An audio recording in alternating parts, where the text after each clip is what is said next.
YouTube, how we doing? Twitter, hope all is going well. Happy Thanksgiving. What is it? What is it when you have a day after Thanksgiving? Was it happy Black Friday? Post Thanksgiving. Happy Black Friday.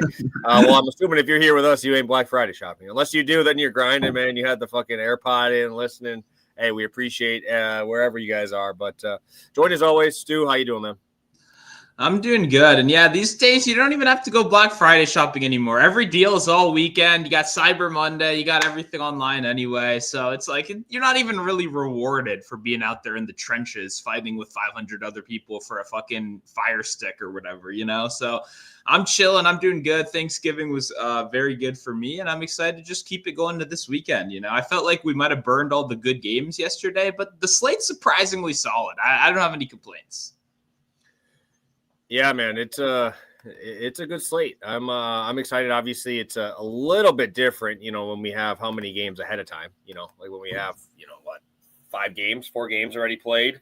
Obviously, we are not talking about the game tonight. We did that on the last show. If we want to kind of retouch on that, we can. But yeah, phenomenal games of football. Let's just break it down each one that we got to talk about. Shout out to my Packers, baby, plus 2.5. Talked about that. Flew over the total. Was not expecting that. 7 of the 9 drives with a touchdown after the first 3. Pretty crazy.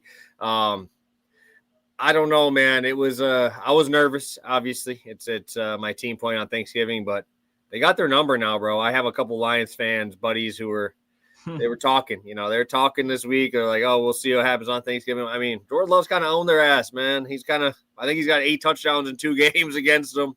Put up some numbers. Micah Parsons I wish he would have just went like double bird to Skip right up there when he's just like, hey, Skip.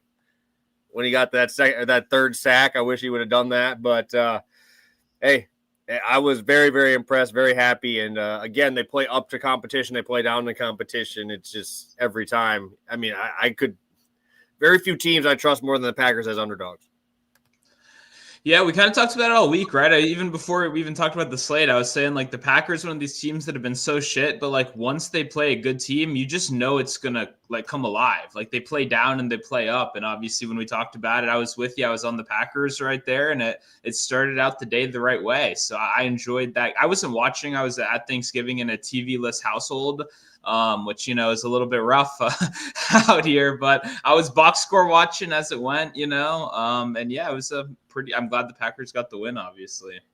And also, one more thing. Dan Campbell needs to stop fucking calling plays. Because even box score, I'm like, what is this time management? You're down 10 points, taking 15-minute drives. Like, it made no sense what was going on. And I just think he has too much on his plate. They're getting some dumb penalties and stuff. Like, man, you can't be doing everything at once. There's a reason only a couple guys do that. And I don't know. Dan Campbell's a good motivator, all that. I don't know if he should be handling everything at once, you know? Yeah, dude, it was I said this last week. I said it last week after all the timeouts, bro. I said the timeouts were all bad. They messed up a few of those. And then go along this week. Running the ball on a 10-minute drive when you're down 2 scores and then not kicking the field goal. Like, I get it. It's part of your identity. I get it. You were open. I get it. You still got to make the play, though. I thought they were going to kick it because you don't have Amon-Ra. That's literally Amon-Ra and Sam Laporta. On the 4th and 3s, those are right to them, right? Those are your guys that are getting open quick. Jared Goff had to do it on the run, which obviously he's not the most agile quarterback out there. So as much as you want to say, hey, they had it open, man, it kind of just screamed a little bit, a little weird there, at least for me. I don't know how you feel about it. Yeah, it was frustrating to watch. I mean, once I was box score watching, but still, like, I was not enjoying how that was being called there at the end. So, you know, it is what it is. It's kind of a back and forth game, and I'm curious what happens come playoff time. You know what I mean? I'm kind of curious. No Laporta as well for the Lions is obviously showing fucking, what's his name? Tom Kennedy, whoever the fuck that is. I was looking at his touchdown before the game, and I was like, nah, I'm probably good. And then the guy comes in, and even before Amon-Ra even got banged up, he was still out there playing and contributing. So, you know, luckily for the Tesla boys, he did go over in the end. But, you know, I know they were sweating playing every snap and seeing the wrong white guy get those targets, you know? Yeah, no, and he was returning fucking kicks. What the fuck? Yep. Weird. But, yeah, hey, shout out to the Pack. Hopefully DeAndre Wyatt can get – I saw it might be season ending. That sucks. He's been very, very, very good.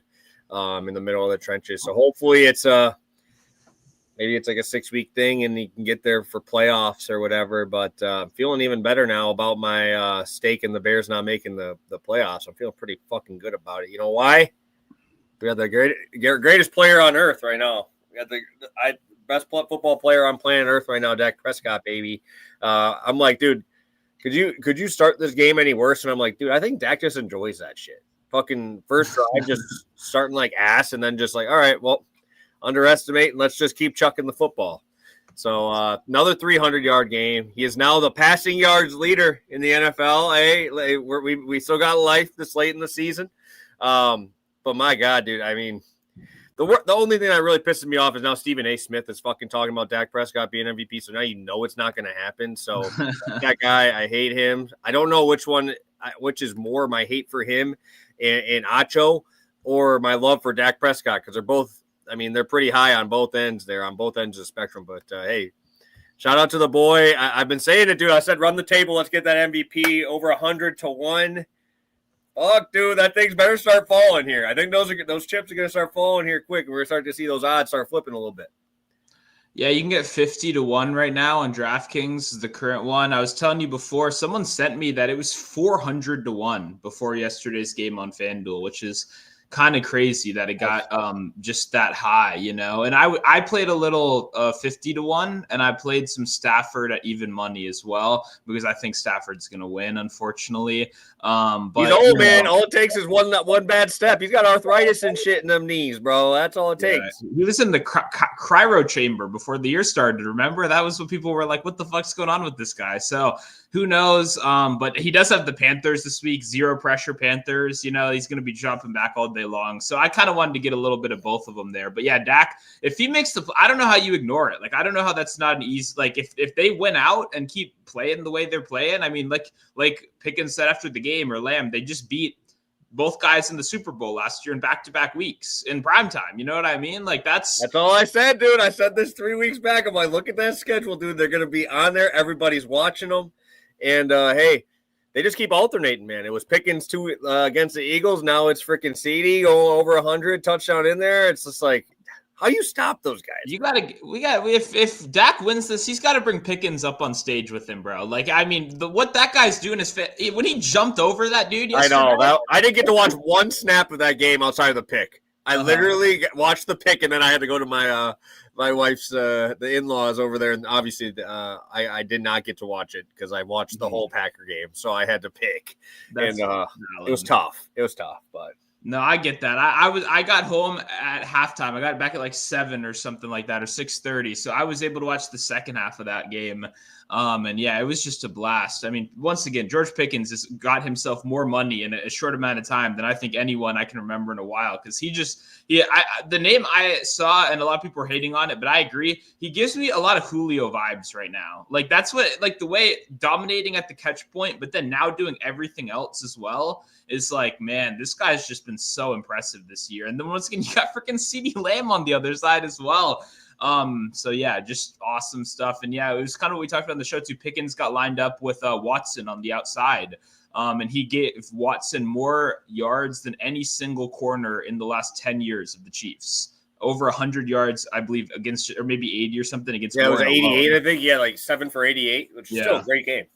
So, man, I'm just, yeah. And even my boy Ferguson went over as well. I had a little bit of Ferguson action in there. So I needed that touchdown, bro. I got the update. Your guy scored a touchdown to take it off. I didn't get to see it, obviously, but I was like, damn, dude, Dak would have put up another 35 for me, bro. And he's just been, obviously, I don't think, maybe you go around Twitter, maybe you can find one guy, but I don't know if there's a guy just sitting on this Dak train as long as we are just fucking tooting that shit. We're going, man. I've been riding that thing for 4 weeks. People tell me I'm stupid betting 150-1.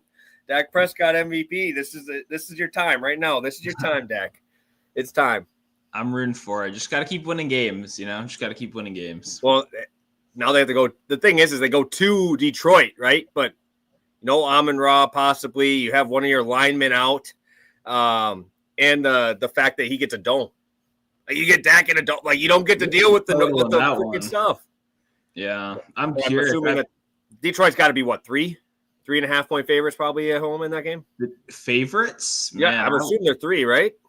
I would not. I would have pick them. I don't know. Maybe books are Okay, smarter I was than me, watching but ESPN bet or Detroit ESPN. -3. All right, I'm going to the fucking window and I'm betting the Cowboys right now because just All right, like 3.5 was fucking ridiculous against the Chiefs, it's just as ridiculous against the Lions. What is the reason that the Cowboys are not playing at this level? Like, what? I get their record is not as good as some of these other teams, but what have we seen since the trade deadline to show that they are not on the same level? Once again, you can cook my boy Logan Wilson. I saw a couple messaging me after he got cooked. I appreciate you guys watching. You messaged me when he got cooked. Of course, I had to. I'm like, bro, I'm not watching the game. I'm like, I take your word for it. I had to let you know because it popped up in a big moment, and I was like, of course it happens. The guy had like 3 tackles, so yeah, that was good to see. But you can't even beat him over the middle. They don't even have a tight end anymore. It's fucking Anthony Ferkser running routes out there. So yeah, I mean, just I don't see why it should be 3 points. I would be at a pick 'em. So I'm taking the fucking Cowboys again next week and just gonna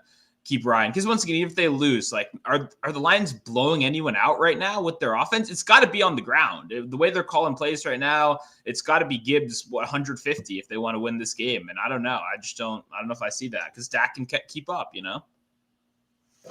Yeah, dude. Yeah. Hey, shout out Dak. Keep doing your thing, bro. I mean, even if I have like 2 or 3 different tickets, so I have them at like 50 to 1, like a while ago. Yeah. I have 150 to 1. Maybe I might have to. Maybe I'll cash out one of those because I have like 3 tickets on him to win MVP. The more it kept going up, but hey, shout out to Cowboys. Nobody respects the coin more than Dak Prescott. I'll give you that. No one respects coin more than Dak Prescott. Hey, so that's 4 units in fucking 2 weeks. Most I think I've ever made on someone. But let's talk about this game and we'll do our recap. We got 100 of you guys in here live with us. Appreciate you for joining us on your Black Friday. 25 on YouTube. We are pushing almost 100 over on Twitter. If you could hit that like button, we really appreciate it. We'll get to our recap here in a second because we're on a 5-game heater right now. 5-0 over our last, what is that? Less than a week now because obviously we had the Sunday games. I'm knocking on wood. If you didn't know if that knock noise, that's knocking on wood because I did say that. But let's talk about the Bengals and Ravens. Ravens get stomped, bro. Like I watched the second half of this game. Really wasn't that competitive. I think Evan McPherson beat the Ravens by himself. 6 field goals in that game, which was crazy. What was your thoughts on this? I obviously have my thing I want to say here in a second, but I'll let you take it first. I think Jake in Peoria nailed it. Bears have had some bad luck. They had to play Tyler Huntley while everyone else is getting Lamar because what the fuck is going on with the Ravens offense right now? I mean, I kind of said it against the Jets. So it's like, that's why I like the under in this game, which I mean, ended up being not really a great play no matter what, just because they were in the red zone so many times. Yeah, all the turnovers, yeah. Yeah, and especially that Lamar fumble where it just popped into the other dude's hands was like, what is going on in this game? But yeah, a little disappointing on the Bengals side to not really be able to punch anything in there, I guess. But they look good. They were in control all game. And man, the Ravens have just really not been themselves. And I mean, people are kind of saying Lamar injury stuff, but Lamar was running around more this game than he has the last couple as well. So I don't know what we can keep blaming at this point because Lamar missed some really easy throws as well. That's the other thing, which he does not normally do. Like guys streaking over the middle.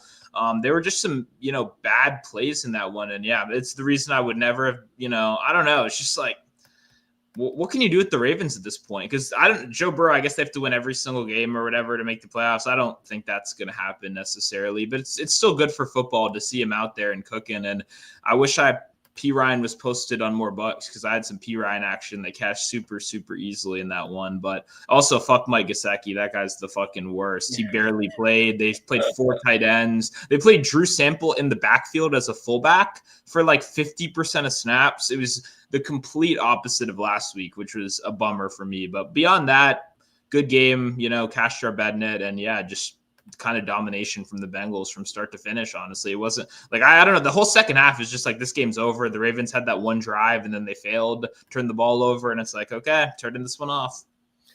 Yeah. 5 turnovers. Obviously is pretty wild.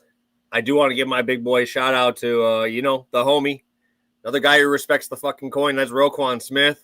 Shout out Roquan, baby. Dude smashed at 11 tackles and assists. I wish it would have been on the show. It would have been another 2-unit spot, bro.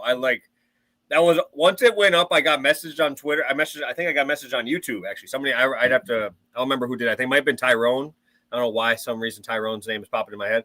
But hey, shout out to you for letting me know exactly when it went live. I went right over to the list. Maybe it was sports. It might have been sports that popped in there and dropped in. Hey, it's time. I know I'm a little late, but I just saw Roquan tackle assist pop up 118, 8.5. Shit was sweat free. Another 11 tackles, bro. Another 11 tackles for Roquan. And it really helped out that Baltimore did turn the ball over and had like bigger plays. I mean, they had some big plays. Shout out to your boy Isaiah Likely, who we'll talk about in a second. But great job, man. It was a great job by all the guys here involved. Obviously, we're just talking about it, so I'll let you take it away on our recap here. 130 if you guys hit that like button. Yeah, I mean, Charlie Kolar pissed me off in the first quarter when he caught that 17-yarder. I was like, oh boy, not this guy again, not this guy. The dude who only shows up when the other two tight ends are healthy. When Andrews or Likely gets hurt, my boy Charlie Kolar, nowhere to be found. So gets that 17-yarder. I'm like, oh boy, here we go again. But then from then on, I mean, exactly what we thought would happen happened. They used Likely as this athletic weapon over the middle as a wide receiver. On the play, he cashed this, funnily enough.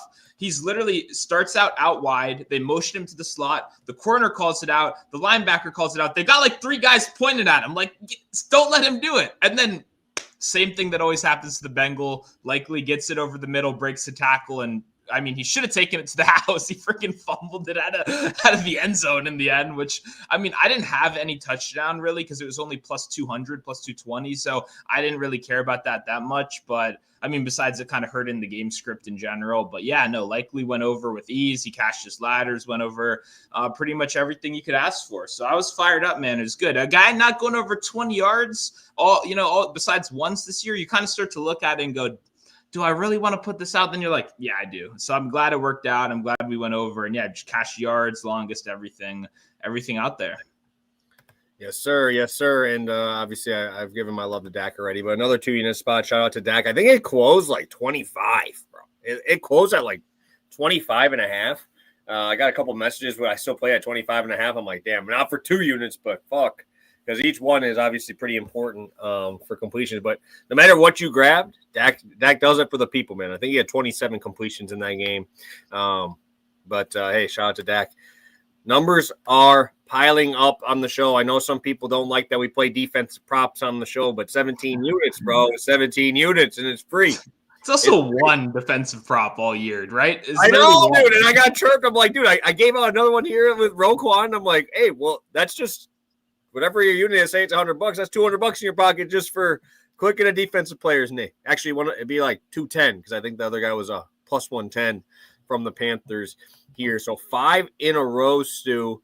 Heading into this week, I know we both have one play here. Let's talk big screen game first, and then we'll get rolling, man. We'll get rolling into our best bets for the week. Yeah, I mean, my big screen game is definitely not going to be freaking Washington, Denver in primetime. I can't believe they didn't flex that out. I can't believe I have to suffer through that shit at fucking 8:20 p.m. But whatever, that's just my own personal grievance right there.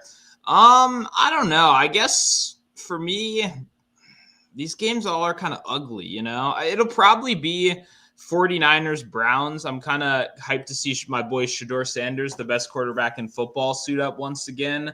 If he gets another win, once again, I'm just rooting for the most hilarious possible outcome. Like, that's kind of what I want. But Shedeur, I think we could maybe see some regression right here in a game where he might actually have to throw the ball a little bit more. But the other thing, too, is the 49ers don't stack the box at all, but they're actually pretty good against the run, which is normally they don't really correlate like that. But they're a good tackling team. They're pretty good at keeping stuff in front of them. And yeah, I mean, they have Christian McCaffrey on the other side as well. So unless Purdy's really bad, I feel like they probably win that one. But also, Purdy being really bad against the Browns is like well within the range of outcomes. Like, especially that's like a very high outcome. That's like 75% that could happen. And CMC is bottom of the barrel in terms of efficiency this year. So it's kind of like 36.5 total, bro. 36.5. 36, yeah. So anything could happen in this game, and that's kind of why I'm excited for it. Like, I feel like it's just going to be one of those shit show kind of games. So, yeah, I'm gonna have my eyes glued to that one, seeing all the madness that could be another 5 turnover kind of game, Yeah, dude. I'm just the only reason I'm nervous about because I had told you I have Cleveland defense or Philly defense tonight, and I'm kind of just up in the air. I have Cleveland in at the moment, just because I saw a 36 total. I just said I don't think I could take my defense out in that one. And the only time I'm taking them out, they fucked me over and did really, really good. So I think for me, it's definitely Colts Texans. Just with the news of now the fractured fucking fibula for Daniel Jones, like what really? Like what are I saw him trying to. I don't know if you saw that video that went viral of him trying to take a fake handoff. The dude can barely move. Yeah. Like Daniel Jones is very, very agile. I know he doesn't look like it. I know everybody makes fun of him because he got caught and fell on the 2-yard line, whatever it was. The dude does his job, man. Does his job, and it just makes it really hard for me to like go and play the best defense in football, bro. They're 3.5-point favorites at home. I get it. But shit, dude, that's a tough spot to be in, having both of those rushers in the top 5 in sacks this year, collapse in pockets. It's just, this is not a game I want a quarterback without mobility in the pocket there. So makes it really, really tough to look at almost 4 on the spread and be like, okay, I want to bet this. But yeah, it's a tough spot for me to go there, but I think it'll be a fun game to watch. I think it'll be a really good game.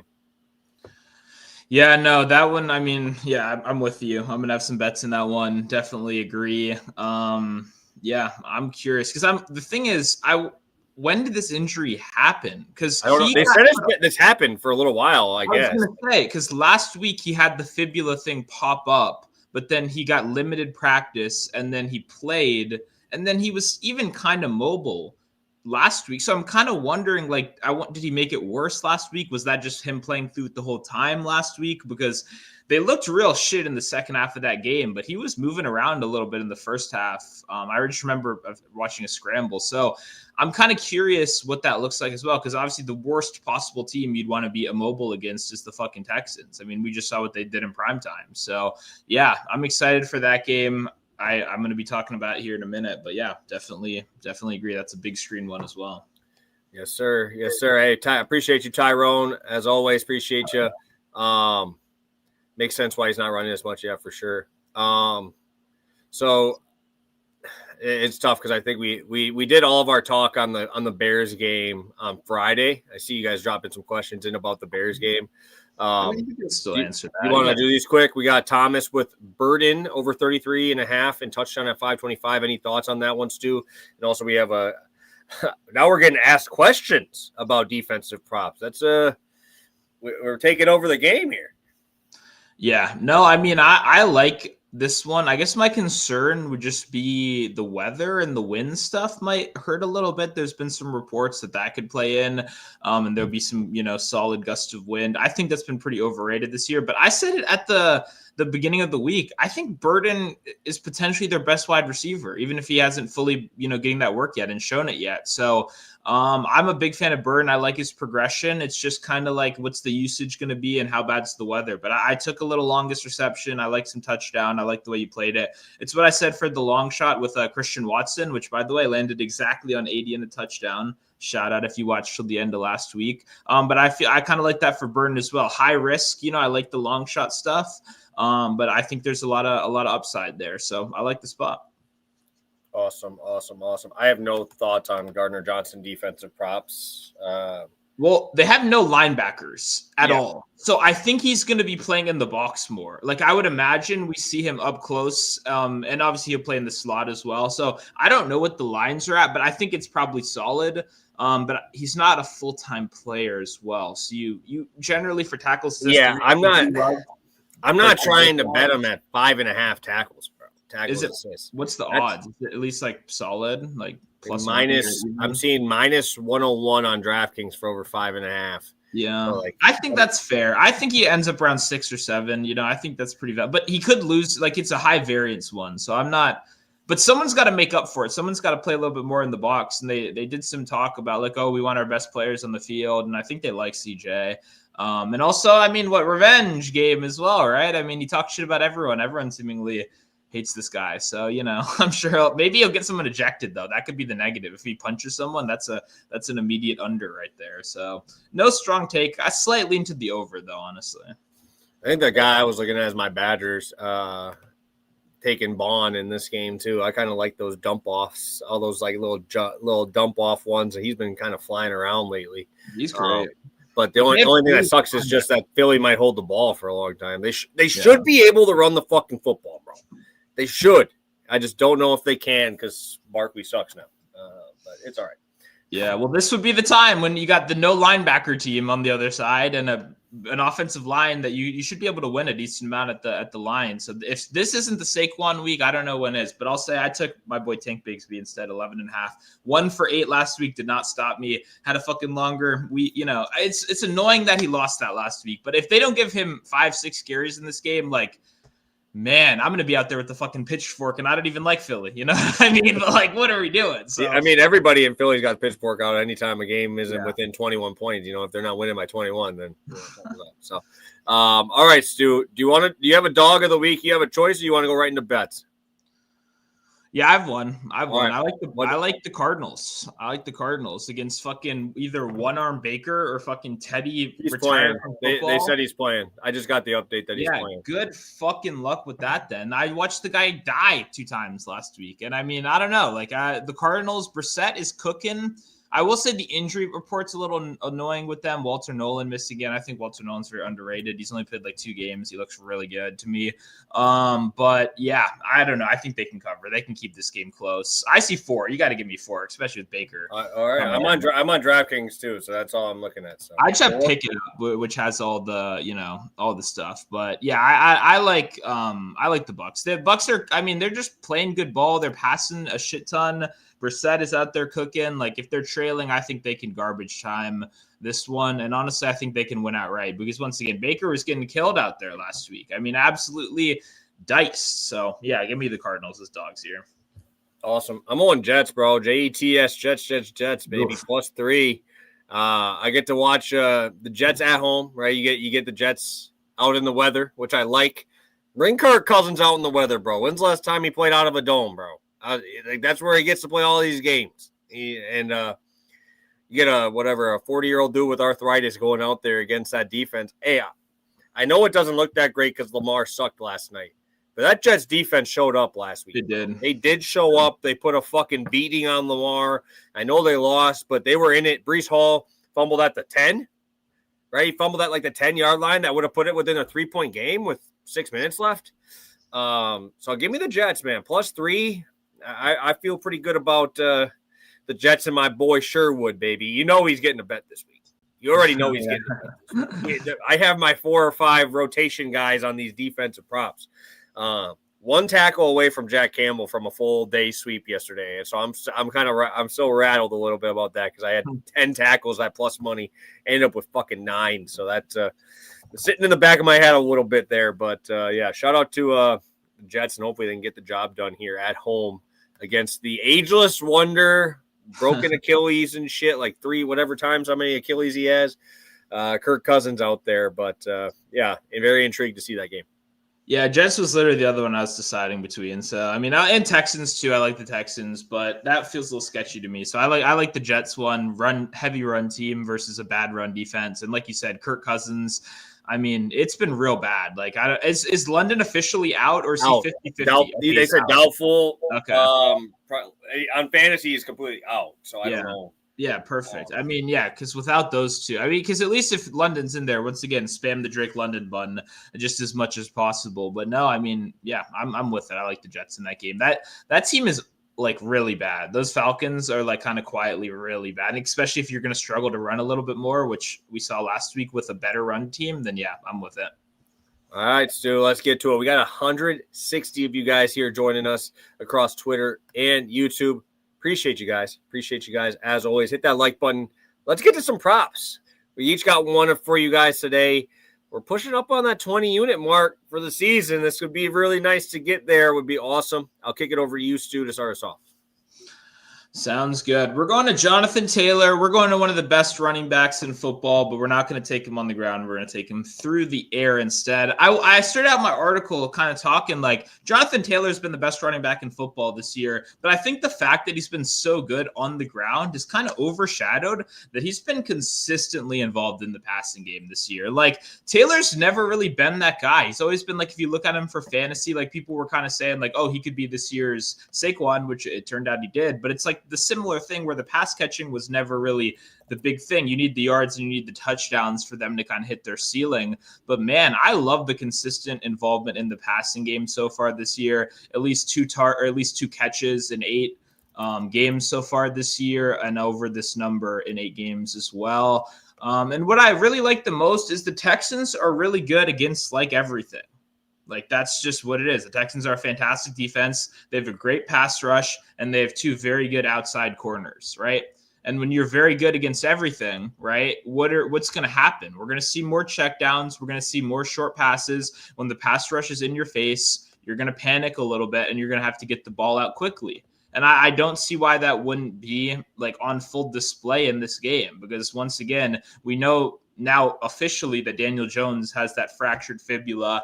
I doubt he's going to be able to really use his legs or take hits to the fullest ability. And I would imagine the coaching staff wouldn't want to put him in a position where that's even possible. You know what I mean? Like, why you got to get the ball out as soon as possible. And the Colts are well coached. They're smart. They have good game plans.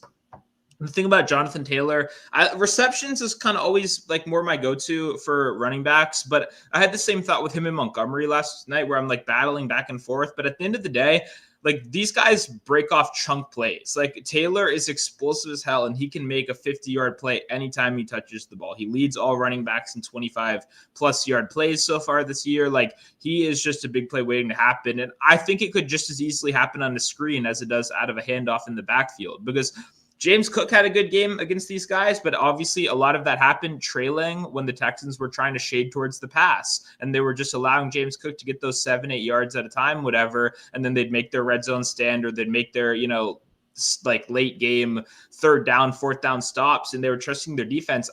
The Texans changed their game plan more than any other team in football. DeMeco Ryans is the best defensive coach in football, and he has these guys ready to play every single week. And what I like is their coverage schemes are really never the same. They play a lot of quarters, cover 4, like that's pretty consistent, but still they mix up based on their opponent every week. And when you look at this team, I do not know why the whole game plan would not just be, we cannot let Jonathan Taylor run the ball 20 times for 148 yards, because he's done that a couple times against the Texans over the years. Not last year, but the year before that when he was really on his top end stuff. So I do not know how it's possible that the game plan would not be stack the hell out of the box and try to let a mobile Daniel Jones somehow get out of the pocket and play superhero. Because if he can, then that's more power to him. But Alec Pierce is going to see tough one-on-one coverage all night long on the outside. Michael Pittman, unless he runs away to the slot, is going to see tough one-on-one coverage on the outside all game long. I think Tyler Warren and I think Jonathan Taylor are the clear underneath guys. Josh Downs used to be that guy. Josh Downs doesn't play enough. Tyler Warren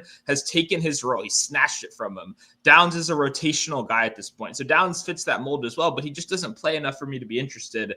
And when I look at how this team game plans, if I look at Jonathan Taylor struggling behind the line of scrimmage, they're going to get him the ball in space. He's just too good not to.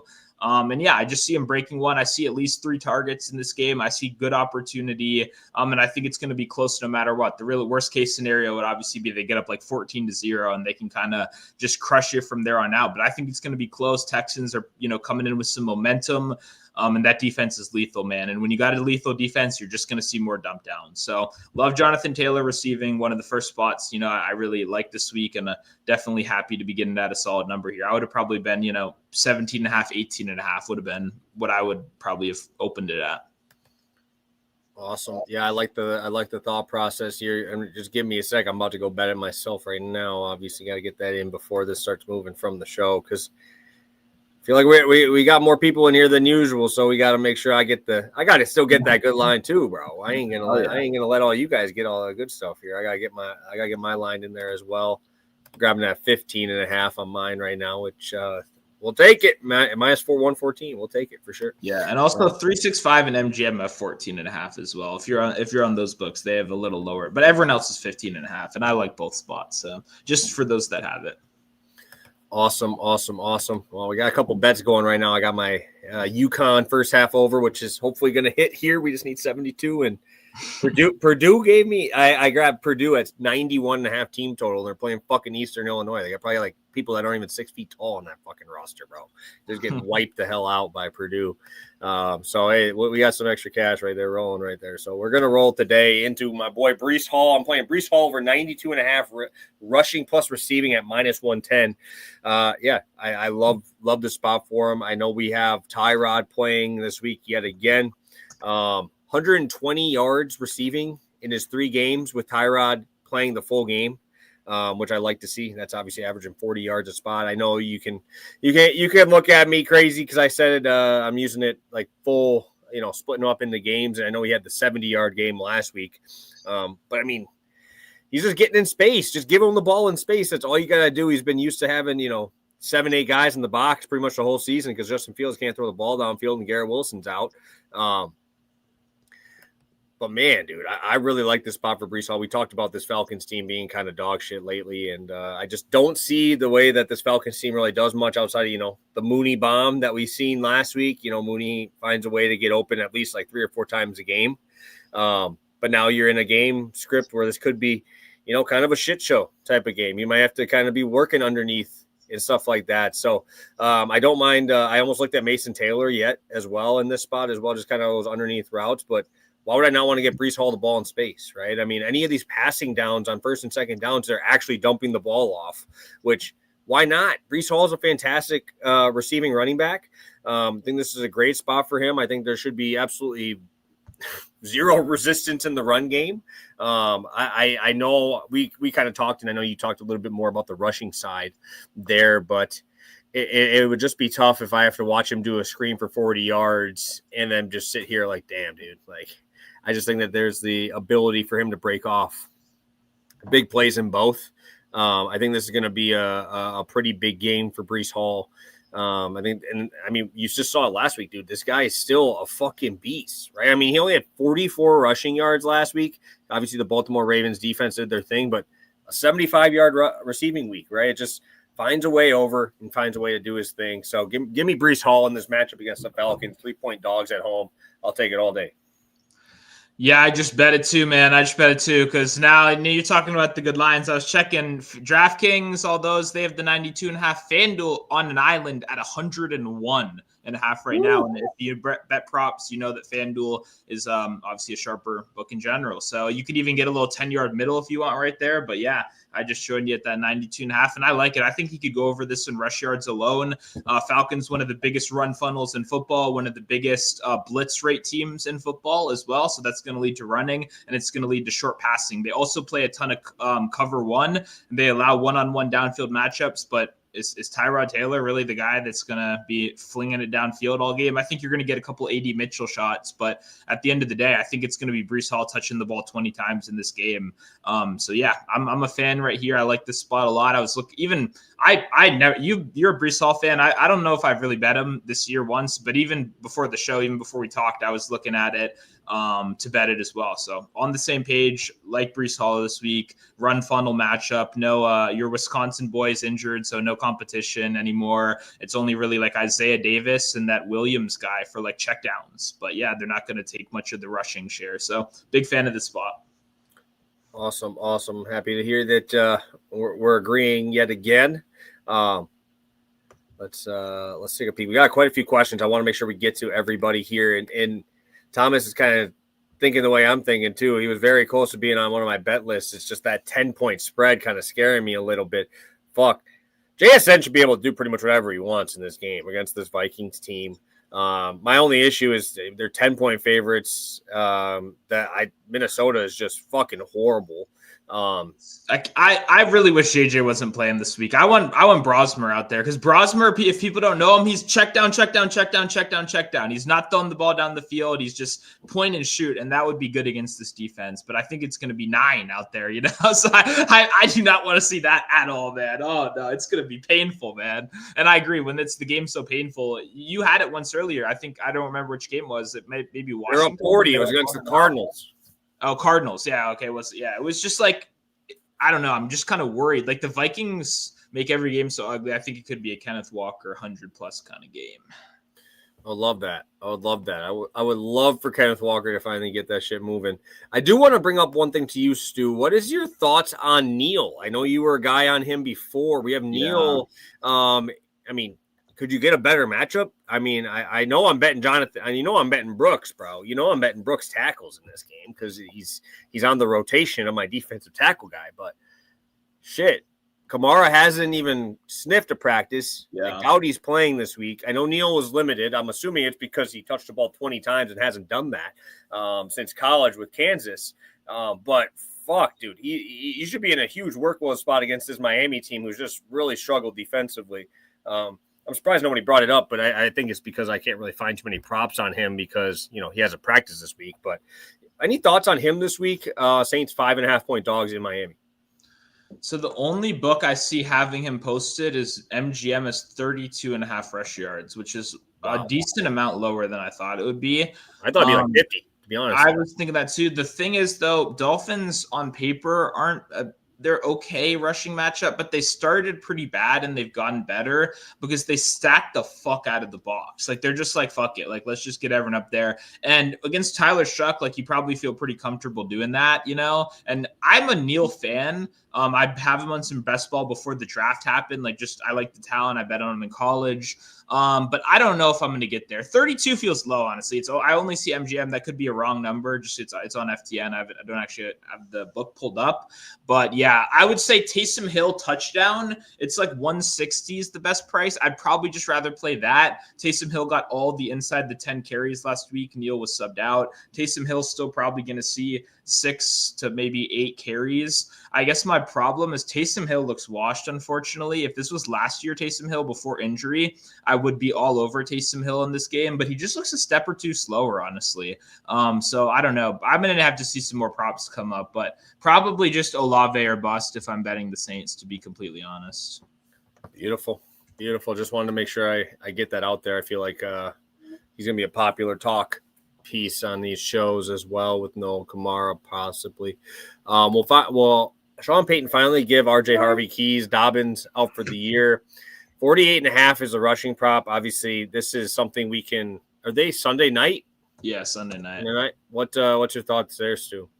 I mean, that number feels low, but it's low for a reason, man. Freaking Sean Payton is the Prince of Darkness. This guy's the worst. You can call it. You don't have to be so nice on the show. I know we got almost 200 in here. You can use what you want to say, Stu. It's all right. I mean, I just have to make up random phrases because I don't even know. This guy's just a prop bettor's worst nightmare at the end of the day. Anyone that's been doing it for a while knows this. Like, you're going to see Tyler Batty get 3 catches. Like, they're going to re-sign Audric Estime from the Saints, who's probably going to play this week, and he's going to get involved. Like, I'm joking about that. But, yeah, I don't know. It's just a pain in the ass, man. Jaleel McLaughlin might get you a touchdown out of nowhere. Like, man, Washington's defense sucks. But I wonder what they've done off a bye week, you know? Like, I know Dan Quinn took over play calling on defense, and they looked a little bit better with that last time out against the Dolphins, but I don't know, man. Like, what changes can you make when everyone on your defense fucking sucks? You know what I mean? Like, I don't know how much you can do.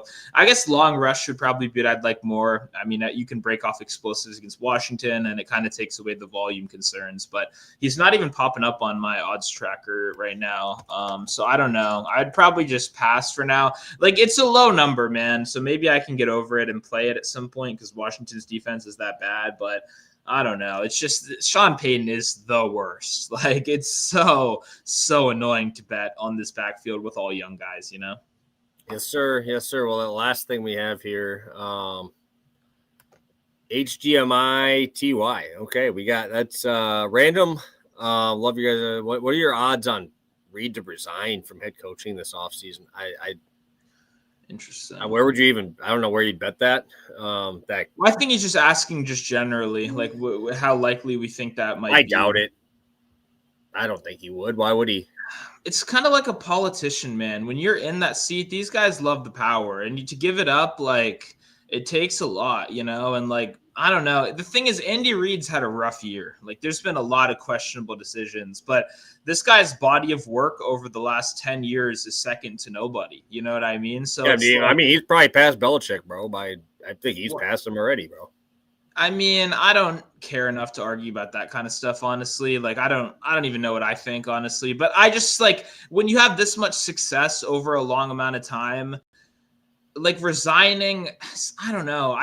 He's not going to get fired. You know what I mean? I don't think that's any world where that happens. So I don't know. I would imagine they commit to spending a little. I know they have no money, but the that stuff doesn't exist. You know, give a guy, defer it, figure it out, cut someone. You know, I don't know. These guys are magicians with making that money go forever. So I think he'll be back next year, but it would be interesting. I mean, I'm curious what Mahomes without Reed even looks like, you know, because a lot of smart people, especially some Chiefs guys that I respect, have, you know, kind of pointed out a lot of him being overly conservative is kind of showing its ass this year a little bit. Like a lot of the play calling has been a little bit more questionable than years past. So maybe you fire Matt Nagy, get him the frick out of there and, you know, get someone else in. But I don't know.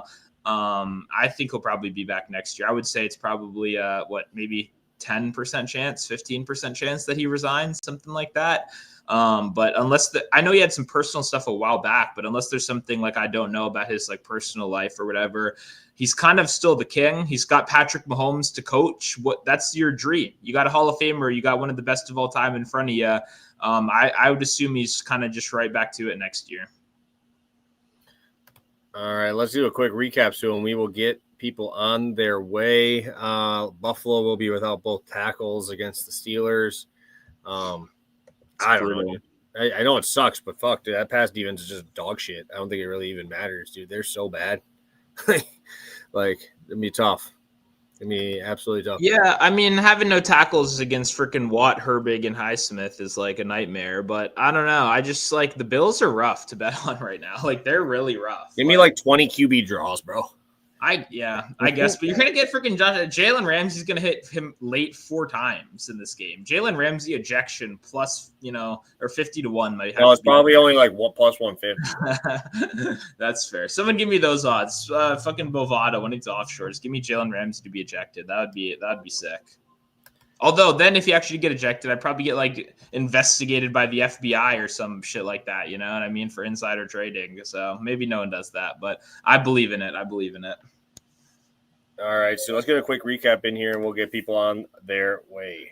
Sounds good. We got Jonathan Taylor over 15.5 receiving yards minus 110. I played this to around 17.5, 18.5, but it's all pretty much in the 14, 15 range right now. Beautiful. I'll be on Breece Hall over 92.5 rushing plus receiving at minus 110 on DraftKings. Stu, anything else for the people before we get out of here today? Yeah, I'm trying to find a long shot, but I don't know. I don't know if I have one right now, but I'll quote tweet it or something like that. We'll figure something out because it's still a little early. Obviously, just Thanksgiving. We're both just, you know, getting into the slate a little bit. So, no, I don't think I have a long shot right now, but, you know, I have 2 props out so far over on Substack. Big fan of both of them and excited to keep getting a couple more ads out here. I think we got a good slate, and I'm a big fan of your Breece Hall pick as well. Yes, sir. Yes, sir. I think if I had to take anything for tonight, I'd probably be obviously leaning a little bit towards my boy Zach Bond tackles. I think that'd be a spot that I'd probably go to. I just don't see them being able to push the ball down the field as much as they've been able to lately. So that'd be my only thing for tonight. I mean, a long shot, dude, I was looking at JSN, but like I said, I kind of just poked holes in my JSN shit. I'd even bet a JSN long shot when the baseline is fucking 100, you know? No, what's dude, the long shot? 150? Yeah. No, I think I just have to go yards and go to like 140, 150, bro, honestly. Yeah. Which is just shitty. He has a baseline of 100 yards, you know? Like, what do you do about that? Like, I don't know. That's what I'm saying, though. It's just like, I don't know if I could ask for something better, you know, in a matchup like this. If 9 can just fucking do like some sort of crazy shit to have his defense get a pick 6 or something, you know, something crazy. So I at least Seattle's only winning by 14 for most of the game. But It's hard to trust 9 to do anything positive. Yeah, no, I would say I think Kenneth Walker long shots are really good in that game. I think 2 touchdowns and I think 100+ rush yards are very good. You think Charbonnet's going to let him score, bro? It's possible. He had his highest snap share and, you know, running back share of the year last week. And, yeah, I mean, he could break one always. And, I mean, this team the Vikings, like, it was a clear running play every play last week. And they still ran all over him with Emmanuel Wilson. So, I think Kenneth Walker is better than Emmanuel Wilson. I think it's kind of as simple as that. So yeah, I'm a big fan of Kenny this week. So hopefully he can get it going. Awesome. We appreciate all you guys tuning in with us. 182 of you guys across Twitter and YouTube joining us live on your Black Friday. Well, best of luck on all your bets this weekend, guys and gals. We'll be back on Monday talking about the slate, obviously recapping everything here, and hopefully being close to that 20-unit mark heading into Monday Night Football there and being able to talk to you guys about that because that Cowboys game is Thursday, bro. That Cowboys game is the Thursday game next week. So that's going to be crazy. So I got plus 3 in already. Let's go. I'm excited to talk about it again next week. I'm ready. I'm already ready. They're going to open up Dak at 27.5 completions. I'm fucking pissed, bro. So I'll be ready for it. Once they drop, I'll be ready. So, but appreciate you guys for tuning in, and we'll catch you guys on Monday. So have a good one, guys, and good luck this weekend.